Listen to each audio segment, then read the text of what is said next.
I wish I could imagine what Canada was like 150 years ago. But listening to my elders in the Indigenous community, wow, Canada was like nothing we can even imagine today. The oceans filled with whales, with seals, forests everywhere, fish coming into the streams in numbers so great that you could literally walk on their backs. They say the sky was darkened because the waterfowl were so thick. So that must be what it once was. Today, there are none of those things, and the kids don't remember. The average child in a Canadian city spends less than 8 minutes a day outside and more than 6 hours a day in front of a screen. And nature has become alien in our lives. And I think this is a problem. What is our baseline? What do we compare today with? We have no idea what it once was when the forests and the oceans and the streams were filled with animals. We just don't remember that. Canadians really have a kind of mystical worship of the Arctic. They all talk about the Arctic as a part of our identity and who we are. But very, very few Canadians will ever go up to the Arctic and experience it. Nevertheless, for over 40 years, the Inuit, the people that live there in the Arctic, have been telling us something's going on with weather and climate. You know, they're having thunderstorms where they never saw such things. The ice is getting strange. So here are people who depend on their knowledge of ice for their very survival. And yet they're saying, we don't know how to go out there anymore. Then we hear shipping companies say, that's great. Now the Northern Passage is going to be free. We can ship that way and we can save a lot of money. And then we have oil companies saying, hey, there's lots of oil and gas up there. We can drill up there. That Paris Agreement says at least 80% of the known deposits of oil, coal, and gas have to be left in the ground.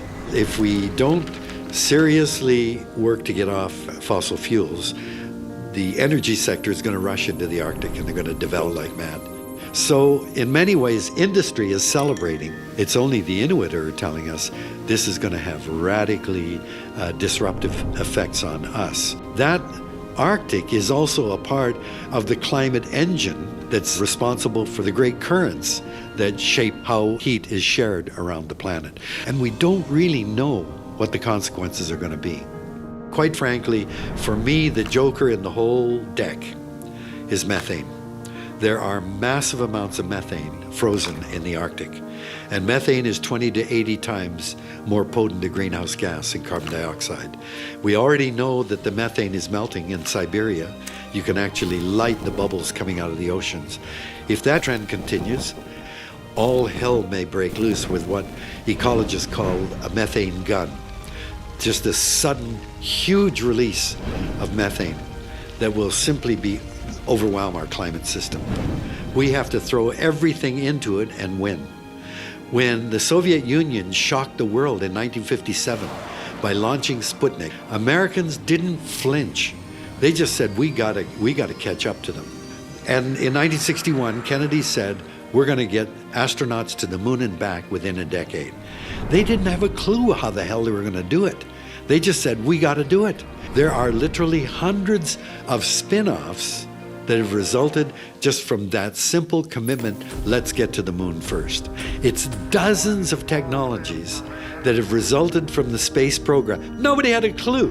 Who would have thought that we'd have 24-hour television networks? Who would have thought we had laptops or ear thermometers or space blankets? And I absolutely guarantee you the same thing will happen once we say the energy of the future is renewable energy.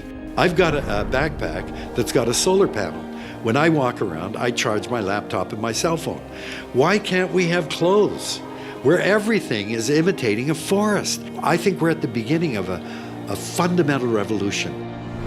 Hi, I'm David Suzuki. In the future, I hope that renewable energy is Canada.